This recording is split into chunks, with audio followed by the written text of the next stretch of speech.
Hey everyone, welcome back to my channel. Today we're going to be doing a little or something a little bit different. Today we're actually going to be going through what my plans will be for the remainder of the year. So maybe a couple of weeks ago I did put out a video about doing a monthly, or well, not a monthly, but a mid-year like check-in slash reset, and just what I had accomplished or what I want to continue to accomplish. And so this is kind of just going to be the breakdown of that. So if you're new to my channel, welcome. My name is Janelle. I do all things budgeting. I also include work week lunches, grocery hauls, meal planning, and I also do some lifestyle videos. So if that is something that you're interested in, don't forget to hit the subscribe button. So as you guys can see, I am actually using the Budget Moms worksheets, and going forward, I will be actually using some of those. I've actually had her like printable version of her budget workbook for some time now, and I've just been playing with my budget like off camera, and I'm actually really loving like the paycheck to paycheck worksheets. It's really like working it out on paper is actually probably what I'm looking for. So I'm going to still keep my budget sheets that I use, but you'll see some of the stuff that she's created. I'll also be using too, to give myself sort of kind of the perfect budget that I would like going forward. So we are going to jump right on into it, you guys. Just a little backstory. I do two budgets here on my channel. I do a personal budget and then I do a household budget. Our household budget is what me and my husband put money into a separate account to be able to pay for our household bills. Okay, so first we're going to start off with our savings. So I know it does say yearly savings, but granted, this is going to be like a 6-month savings. So the first goal that I want to make sure I accomplish this month is going to be my personal mini savings, and that savings is being done by the monthly challenge, and at the end of that challenge, I should have $2,382. I am well on my way. Going into July, I think I had $658, and I've just been paying out the amount of money that's supposed to go in for the month, and that goal should be accomplished at the end of the year. My next personal goal is going to be Christmas. Now in my videos, you guys will see 1,000 because that's kind of like the ultimate goal. But my realistic goal is going to be $300. And so that's what I'm putting here. So as long as I get to $300, I'm going to say that Christmas was settled for. And that is going to be $60 a month, although I am doing a savings challenge for this and also putting in money through my sinking funds. And I want to reach this goal by November 15th, because then that will give me time to get the small little gifts that I do want to get in my household. My husband, if he sees gifts under the tree, y'all, he's going to figure out a way to see what's inside of it. So I want to kind of not grocery shop, get gifts closer to December. So I kind of have somewhere maybe to hide them as well too. And then my last personal goal is going to be my buffer. And so my buffer is going to be $160. And each month I'll need to put $54 towards my buffer. And I want to have that by the end of October. Now you guys will see maybe towards the end of July, I did get a savings challenge for this buffer, and you guys will kind of see exactly how I go about getting to this goal. But I definitely think I'll be able to get there by then. And then I have 2 household goals. So my first household goal is my emergency funds, and I want our emergency fund by the end of the year to be at $2,000. Currently coming into July, we were at 12,000. Just kidding. I wish 12,000. $1,292 and some change. So we're almost there. And the monthly amount is going to be $190. Now you're probably thinking like that probably doesn't add up, but I just know in my head that we did have to dip into our sinking funds a little bit. I mean, not sinking funds, our emergency fund. So this extra amount will account for that. And I am also doing a savings challenge in my personal budget to be able to help get to that goal by the end of the month. I mean, not month, end of the year. And then lastly, I also want to get my household buffer up. So currently right now I'm having about for sure at least $1,000 roll over. I would like to have 1,500, so that's why there's 5 here, because I want that at least by the time we roll over into the new month, I at least have my mortgage payment in the account to be able to pay for our mortgage on the first. So that is just that goal for the remainder of the year. And in order to get there, I need to put about $84 towards that. And I am also working on this by doing a challenge, a savings challenge. So a lot of these are going to be accomplished by doing a savings challenge that I'm probably already working on currently.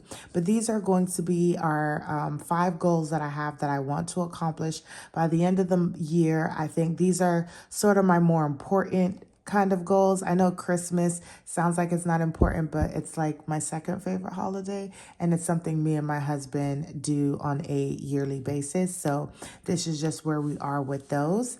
And then next, she just says have a yearly savings tracker, and this just kind of shows us where we were starting at. So my mini emergency fund was at $658.18. Christmas was actually at $5 going into July.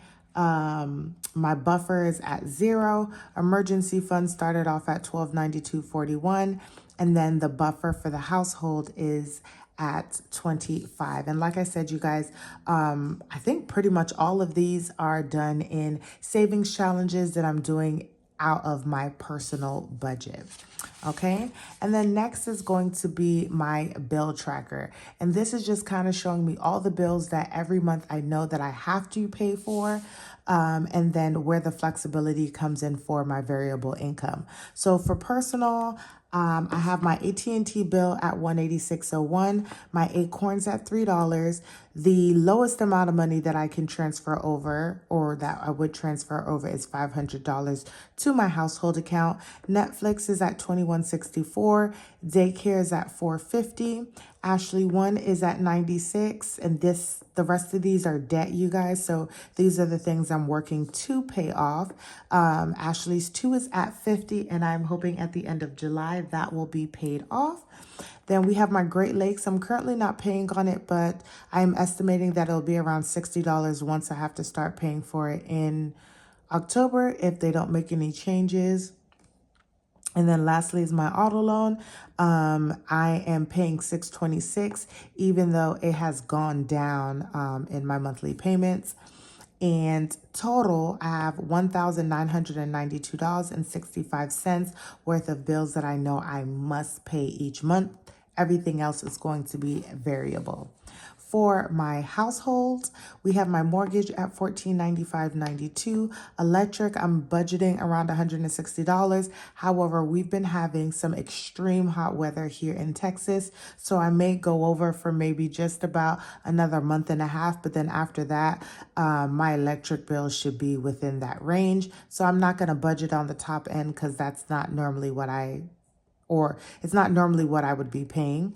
Gas on the top end would be about $50. And I do budget gas on the top end since we still consistently use gas throughout the year since we have a gas stove. Sorry, you guys. And also we use gas for hot water. We have our ADT security for $49.78, our YouTube TV for $81.87, and this includes all of our sports, which is what me and my husband mostly watch. We have internet at $84.08, utilities, which is our water, trash, and sewage, and our exorbitant tax fees. I budget around $200. I've been, even during the summertime, we've kind of been able to stay close to this amount. So that's what I'm budgeting. And then we have Discover for $35. And so all of our bills that we have to pay for, this is just a debt, it's going to be $2156.65 a month. So these are the things that I know that I must pay for my personal and our household each month. Anything after that is just going to be variable income. Lastly is going to be our debt and our goals for the remainder of the year. So my personal debt, I have my Ashley's 2 furniture card at $469, Ashley 1 at $400,168, my Great Lakes at $4872.54, and then my auto loan at $35,227.67, which brings me in the month of July. So these are just what I rolled over into July. So these don't show any payments or anything. We're at $44,570.89 in personal debt. For household, you guys see this Discover card because I'm always paying it and then adding money back to it. This is actually our household credit card. And I know that it looks kind of huge, but I'm actually really not mad at this debt, you guys. This was not something that anybody, could have told us because we wouldn't know it was going to happen. But like, we're spending almost about maybe $1,000 close to in just formula alone for baby girl, because we have to buy at least 12 bottles of formula for like the week. And that's about $200, you guys, a week in formula, and a 4-week is about $800. So that's literally kind of where all of our formula has been going. And then especially since it's been hard to find formula, anytime we find it, then we also will buy extra just to make sure that we have enough on hand as well too. So that is a huge portion of this budget here. And then about $650 is what my husband's job should be paying him back, but I really don't feel like they're going to give us that money, y'all. So I just included that in this total as well. Next is going to be my husband. Well, it's going towards his card, but we're going to put $5,000 to pay back on his card. Whenever we first moved into our home, like some of the smaller like projects, we just charged it to his card. And so I'm going to make it a point to, as he's paying the card itself because he has added debt on there, but I'm going to put about $5,000 back to his card. And then lastly is just our mortgage. And I'm not too crazy about the mortgage in terms of paying extra payments because you guys, if you don't know, we are planning to move back to Florida in a couple of years. So I'm not too eager to try to pay this off. But this is just where we're at. So our total debt for our household is going to be $255. $255,803.14. And we could also look at this as an asset as well too, because our house is actually almost worth over 400 and something $1,000. Or almost 5, one of those two. So we do have a lot of equity in this home as well too. But this is just currently what we owe to the mortgage company. So this is going to be my debt payment plan. I have my minimum payments here. Really my biggest goal is to make sure that Ashley's 2 furniture card is paid off this year and that Discover is paid off for household this year. And then next year we'll be working on paying off Ashley's 1 in Great Lakes. So that's going to be, let's just say about $9,000 for next year, 2023. And then to get this $5,000 paid towards my husband's credit card. So you guys, this is what my goals are going to be for the remainder of the year. This is my reset, y'all. I hope you guys like this video. Comment down below if you guys have any new goals or plans for the remainder of the year. Don't forget to like, comment, and subscribe, and I'll see you guys in the next one.